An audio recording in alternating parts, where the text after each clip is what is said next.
YNC news కి స్వాగతం. Doctor BR Ambedkar Konaseema జిల్లా పి గన్నవరం కారుపై డాక్టర్ సింబల్ లోగోతో అక్రమ మద్యం తరలిస్తుండగా సీఐ భీమరాజ్ ఆధ్వర్యంలో పట్టుకున్నారు పోలీసులు. పి గన్నవరం నియోజకవర్గం ఐనివిల్లి మండలం మడుపల్లి వద్ద అక్రమ మద్యం పట్టుకున్న క్రైమ్ బ్రాంచ్ పోలీసులు యానాం నుండి కారులో కృష్ణా జిల్లా హనుమాన్ జంక్షన్కు తరలిస్తుండగా వాహనాల తనిఖీలో భాగంగా మార్గం మధ్యలో పట్టుకున్న పోలీసులు 4 నిందితుల అరెస్టు. వీరి వద్ద నుండి 52,000 విలువ చేసే 192 మద్యం బాటిల్స్, ఒక స్విఫ్ట్ డిజైనర్ కారును స్వాధీనం చేసుకున్నట్లు తెలిపారు. నమస్కారం, నేను పి గన్నవరం సర్కిల్ ఇన్స్పెక్టర్ని. నిన్న అనగా 29వ తారీఖు అర్ధరాత్రి వాహన తనిఖీల్లో భాగంగా మన గౌరవ కోనసీమ జిల్లా డాక్టర్ బిఆర్ అంబేద్కర్ కోనసీమ జిల్లా superintendent of police Shri Krishna Rao IPS గారి యొక్క ఆదేశాల ప్రకారం మనం నిన్న వాహన తనిఖీలు చేపట్టడం జరిగింది.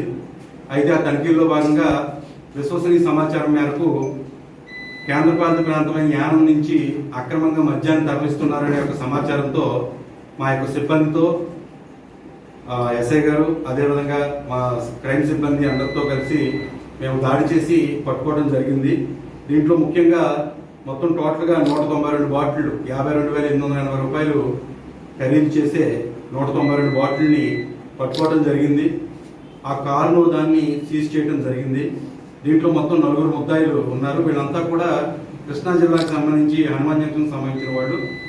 వీళ్ళ యొక్క ముఖ్యమైన లక్ష్యం ఏంటంటే తక్కువ ధరకి మద్యాన్ని కొని ఎటువంటి ట్యాక్స్ పే చేయకుండా మన యొక్క ఆంధ్రప్రదేశ్లో అమ్మి ఎక్కువ లాభానికి అమ్ముకుందామనే ఉద్దేశంతో వీళ్ళు ఈ విధంగా అక్కడి నుంచి లిక్కర్ తీసుకురావడం జరుగుతుంది. ఎవరైనా సరే పి గన్నవరం సర్కిల్ పరిధిలో ఎటువంటి అక్రమ మద్యం కానీ ఎటువంటి అసాంఘిక కార్యకలాపాలు కానీ ఎవరు కూడా పాల్పడకూడదని చెప్పి సూచిస్తున్నాం. ఎవరైనా అటువంటి కార్యక్రమం చేస్తే నాన్ వేలబుల్ కేసులు వాళ్ళపై నమోదు చేసి బెయిల్ లేకుండా వాళ్ళని రిమాండ్ చేయడం జరుగుతుంది. కాబట్టి దయచేసి ప్రజలందరూ కూడా ఇది గమనించాలి.